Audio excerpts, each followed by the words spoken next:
ଜୟ ଜଗନ୍ନାଥ। ବନ୍ଧୁଗଣ, ଶୁକ୍ରାଚାର୍ଯ୍ୟଙ୍କର ରାଶି ଗୋटे ସୁନ୍ଦର ରାଶି ତୁଳା ରାଶି।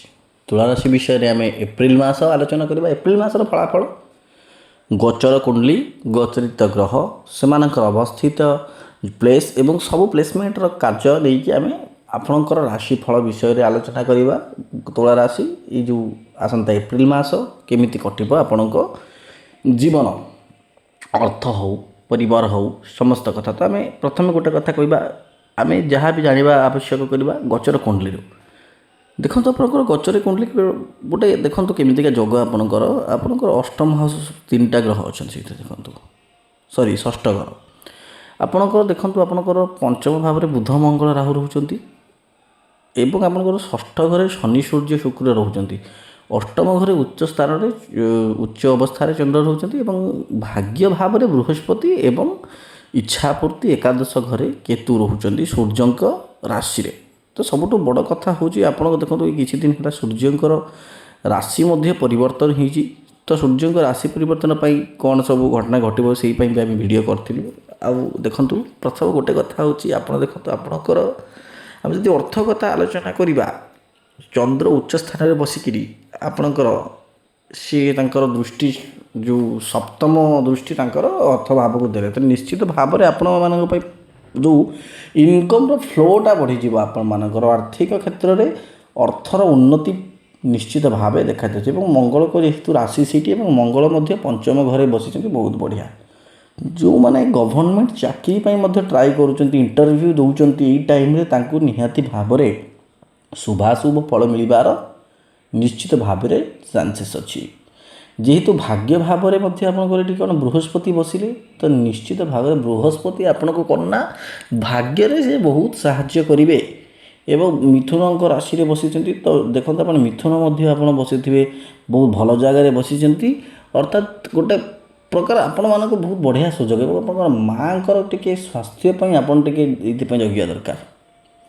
ଏବଂ ପ୍ରେମ କଥା ଯଦି ଆମେ ଆଲୋଚନା କରିବା, ପ୍ରେମୀ ପ୍ରେମିକାଙ୍କ ପାଇଁ ଏଇ ମାସରେ ଆପଣମାନେ ଦେଖିବେ ପ୍ରେମୀ ପ୍ରେମିକାଙ୍କ ପାଇଁ ଟିକିଏ ପ୍ରୋବ୍ଲେମ୍ ଅଛି। ଯେଉଁ ପ୍ରୋବ୍ଲେମ୍ଟା ଆପଣଙ୍କର ପ୍ରେମୀ ପ୍ରେମିକା ଭିତରେ ମତଭେଦ, ଛୋଟ ମୋଟ କଥାକୁ ନେଇକି ଯେଉଁ ପ୍ରୋବ୍ଲେମ୍ ହୁଏ, ସେଇ ଜିନିଷଟା ଟିକେ ଅଧିକ ଦେଖାଯାଉଛି ଏଇଟା।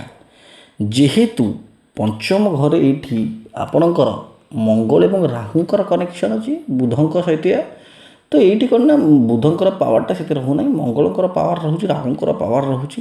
ଏଣୁକରି ଆପଣମାନଙ୍କ ସ୍ୱାମୀ ସ୍ତ୍ରୀ ଏବଂ ପ୍ରେମିକ ପ୍ରେମିକାଙ୍କ ମଧ୍ୟରେ ଏଇ ପ୍ରୋବ୍ଲେମ୍ଟା ନିଶ୍ଚିତ ଭାବେ ରହିବ।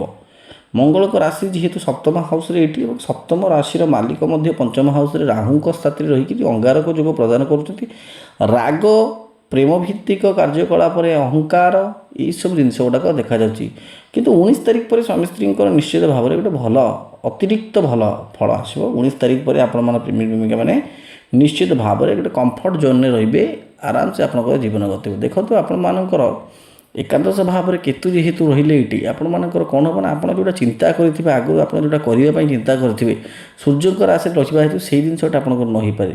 ଆର୍ଥିକ କ୍ଷେତ୍ରରେ ଉତ୍ତରୋତ୍ତର ଉନ୍ନତି ଅଛି, ଭାଗ୍ୟ କ୍ଷେତ୍ରରେ ଉନ୍ନତି ଅଛି, କିନ୍ତୁ ଯେଉଁଟା ଇଚ୍ଛା କରୁଥିବେ ଆପଣ ସେଇ ଜିନିଷଟା ଆପଣ ରହିବେନି। ଆପଣ ଗୋଟେ ଦେଖିବେ, ଆପଣ ଏଥିରେ ଏଇ ମାସରେ ଆପଣ ଯେତେବେଳେ ନୂଆ ଜିନିଷ ଶିଖିବାକୁ ଚେଷ୍ଟା କରିବେ, ଶିଖିବେ ମଧ୍ୟ ଏବଂ ନୂଆ ଜିନିଷ ସେଇ ଶିଖିବା କୌଶଳଟା ଆପଣଙ୍କୁ ଆଗାମୀ ଭବିଷ୍ୟତରେ ନିଶ୍ଚିତ ଭାବରେ ଆପଣମାନଙ୍କୁ କାମ ଦେବ।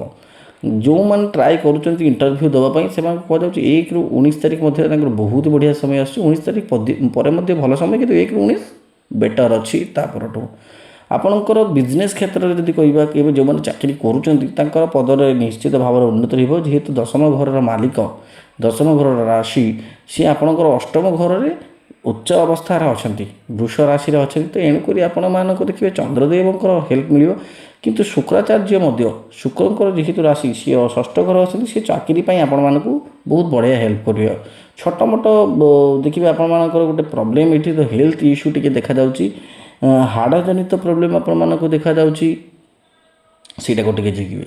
ପୁସ୍ତକ ପଢ଼ିବା, ନୂଆ ନୂଆ ଜିନିଷ ଖୋଜିବା, ଏଇସବୁ ଜିନିଷ ଗୁଡ଼ାକ ଆପଣଙ୍କର ଦେଖାଯାଉଛି। ଏଇ ମାସରେ ଆପଣମାନେ ପଢ଼ିବା ପାଇଁ ପସନ୍ଦ କରିବେ, କିଛି ଗୋଟେ ଶିଖିବା ପାଇଁ ପସନ୍ଦ କରିବେ ଏବଂ ସେଗୁଡ଼ାକ ଆପଣଙ୍କ ନିଶ୍ଚିତ ଭାବରେ ଭବିଷ୍ୟତରେ କାର୍ଯ୍ୟରେ ଆସିବ। ଏବଂ ଆପଣମାନେ ଦେଖିବେ ପରିବାର ବା ସାଥିରେ ଟିକେ ଆପଣଙ୍କର ଦେଖିବେ ମନ ମତାନ୍ତର ଟିକେ ରହିପାରେ, ପିତା ପୁତ୍ରଙ୍କ ସାଥିରେ ଟିକେ ଆପଣମାନଙ୍କର पड़ी नपे पिता पुत्र साथी कि आपण मैंने देखिए आप स्वामी स्त्री पछे पड़ी नपे एडू आप देखो गोटे कम करूँ पिता पुत्रों कथा जब आम कह शनि और सूर्य रोचे किंतु आप भ्राता साथ आपंकर पड़ो आप भाई साथ बहुत बढ़िया पड़ो किंतु पुणी कहूँ थंडा जनित प्रोब्लेम आपको देखा जाऊँगी चंद्र अच्छा अष्टम घरे एवं आपंकर देखिए यूरिनारी इफेक्ट किसी गोटे रही पारे यूरिन इन्फेक्शन रही पारे हाड़ जनित दांत जनित एवं राग टेंशन ब्लड प्रेशर यही सब जिन आखि जनित एतिकी कथा मन रखु यही प्रोब्लेम गुड़ाक आपण मानक निश्चित भाव में यही समय देखा जाऊँगी चंद्रदेव थंडा कफ यही सबूर कारक अच्छा तो आउ गोटे कथा देखो नवग्रह 9टा ग्रह आपण एमतीका जगार अच्छा जोटे पॉजिटिव रिजल्ट तो दौरान सहित नेगेटिव रिजल्ट भी दौरान षष्ठ घर नेगेटिव रिजल्ट दिखती अष्टम घर नेगेटिव रिजल्ट दिखती जेहेतु आपंकर राशि स्वामी षष्ठ घर अच्छे षष्ठ घर चाकरी को बुझाए और अष्टम घर अकल्ट साइंस किसी नुआ जिनस को दे तो पॉजिटिव साथ नेगेटिव जिनसटा तो आपण मैंने नेगेटिव को पॉजिटिव करिया निश्चित आवश्यक नेगेटिव को पॉजिटिव आप केमी करेंगे आपको निजर जन्मजातक देखा आवश्यक आप निजर जन्मजातक आमको पठाते आम आराम से आपको जन्मजातक देखईदेवा हनुमान चालीसा आप पाठ करूँ माँ पार्वती और महादेव माँ बापा जगतर निश्चित भाव में आप स्तुति करूँ सोमवार को सोमवार चैत्र मास चली चैत्र मास सोमवार जाकि बाबा पाखे मुंडिया मारि आसतु महादेव नाम नियंतु जेकोसी नाम नियंतु भगवान राम नाम नियंतु कृष्ण नाम बहुत बढ़िया फल आसो जय जगन्नाथ जय जगन्नाथ जय जगन्नाथ।